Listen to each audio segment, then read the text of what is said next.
Hi everybody, welcome to Strange Bosses, Hard Corpse Uprising, where the bosses are hard, the gameplay is crazy, and there is no Konami code giving you 30 lives to protect you. Groundhog Day, mother. Today's boss is actually a weird one. It's Tiberius from, which is the last boss of Hard Corpse Uprising. Now, if you remember the old Uprising, it was a bit of a different take on the Contra universe. You know, pick your character, go up against all sorts of zany bosses. Contra's never really been too clear on their bosses. I mean, they're not like robots or anything like that. The first game had aliens, there was turtles at some point.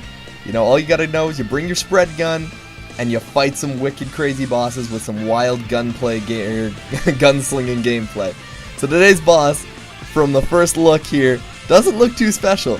I mean, he's just a samurai who exists in a future world. Now, we've seen that. We've seen samurais who catch bullets and throw laser beams and charge energy through their fists. That's not why I make strange boss videos. I look for those bosses that I have to stop and look at and say, hey, this isn't right.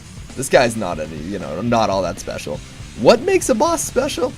Well, let's say we killed this future samurai and he stabs himself and turns into some kind of abomination. Yeah, let's start with that. Let's go from there. You know what? Let's give him Nightmare's arm from Soul Calibur, maybe a G-Virus eye or two, make him look kind of like a Digimon or Inside Out, and make him like 10 stories tall. You know what? That's pretty good, but I think we can do better. Let's have him spit clones. Let's have him breathe fire from his arm. Have like a giant tail he can impale you with. You know what? Let's just go all the way. I gotta say, this game is hard. Like, it is hard. Right now, I've got Kim here. We're not actually playing this, but when I recorded this, I had to actually requisition her help just so I could get to Tiberius again, so I could just fight the bloody guy. I mean, that's pretty intense. That's pretty hard stuff. You can't even argue with that. But this guy, I mean, just watch him. I don't even know what to say about this. It's all sorts of gameplay. You have to mix up your style. It's not something you can just play. But this is the kind of thing I feel like games are missing now. All sorts of zany, crazy enemies, and gameplay that says, if you're not learning or playing on the fly, you are probably going to die. And I'm okay with that. It wasn't too long ago I was sitting playing Contra 1 with my buddy, and we were on that alien queen boss where her head's above the thing and she swings like spike balls around. And I thought, man, this guy is so crazy. Maybe we should do something on him. And you know what? Me and Kim at the time weren't finished Hard Corpse. Had I known, it wasn't even it was a no-brainer. This guy, this thing is out of control. I don't even know what to describe him with. But it's still not strange enough for me. Can you believe that?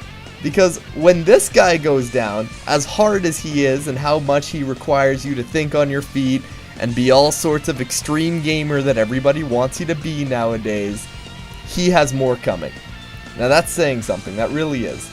Because a spread gun doesn't prepare you for what happens. I like to look at a strange boss and I like to say to it, how are you innovating not just the boss itself, but the gameplay itself? Because it's the boss. If a boss doesn't test your gameplay skills, and you just fight a crazy looking boss the same way you fight any other boss, that's not good enough. So you know what? Let's say we beat this Nightmare G-Virus wielding claw and fall through the floor.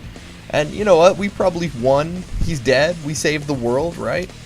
No, because it's the last boss of like a bullet hell platformer. I don't know what they're actually called, but old school platformer. We need this thing to come back bigger. He's got to have bigger lasers, and he's got to be more freaky looking and more demonic than he's ever been. Regardless of how we went from Future Samurai to G Nightmare, I don't even know what to describe this last form as. I want to say a Digimon crossed with Diablo? I don't know. He looks like Omnimon with a face in his chest. So, in his third form, in this crazy form, there is no platforms on the floor, and you are forced to climb constantly and fight this thing which exists in the foreground and the background. Now that's pretty tough, but to mix things up, what can this big oaf do? Well, I'll tell you what he can do.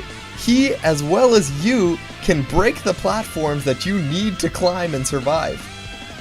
That is absolutely insane. Thinking back on it, had we weren't playing on Rising mode and had a couple of extra lives in our reserves, if we did this on Arcade, we would get destroyed! We would get destroyed! It's not even the boss at this point. I mean, you're falling from the sky fighting a giant, fire-breathing, Digimon crafting, devil man punching, foreground, background shifting creature thing. That is awesome. That is why we play video games. This is the boss that people need to see. The boss that says, wow, did you play Hard Corpse? Which one? The new one or the old one? The new one. And they just know you're talking about Tiberius in his final form. Just absolutely off the, like, out of control. That is what we play games for. He's hard, he's big, he exists in a different way, and it's tough. We go from samurai to creature to flying dinosaur. Yes, yes, yes, yes, yes. Absolutely a strange boss. So now that I've talked about the boss, maybe I should actually tell you how to beat him. You don't. He punches the arena, takes you out, and you fall to your death. You gotta bring your A game. I highly recommend, if you are playing Hard Corpse, pick up a triple jump before you go and fight this boss. If you are playing on Rising mode, because some people prefer the veteran, arcade, pick up a triple jump, maybe a second dash, and just be ready to take hits and die. I mean, sometimes it's just unavoidable.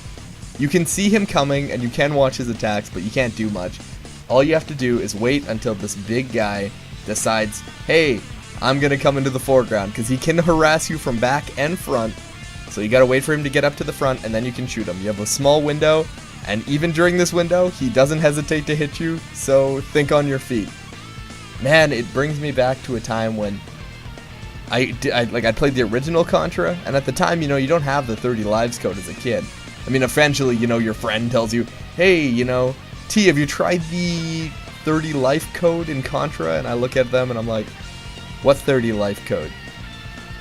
You haven't finished Contra? No, it's super hard. I'm stuck on the final boss.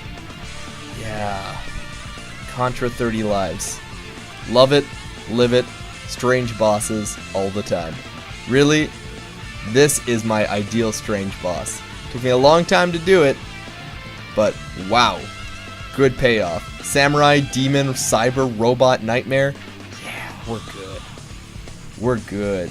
So you kill this thing, this monstrosity of a creature, and we only hope that he's dead, because at this point, really, it's up in the air. And I'm sure, when we recorded this bloody footage, we burned through far more than just 30 lives. Thank you for watching Strange Bosses Hard Corpse Uprising. What? No! What kind of sick gives a man exactly 30 lives?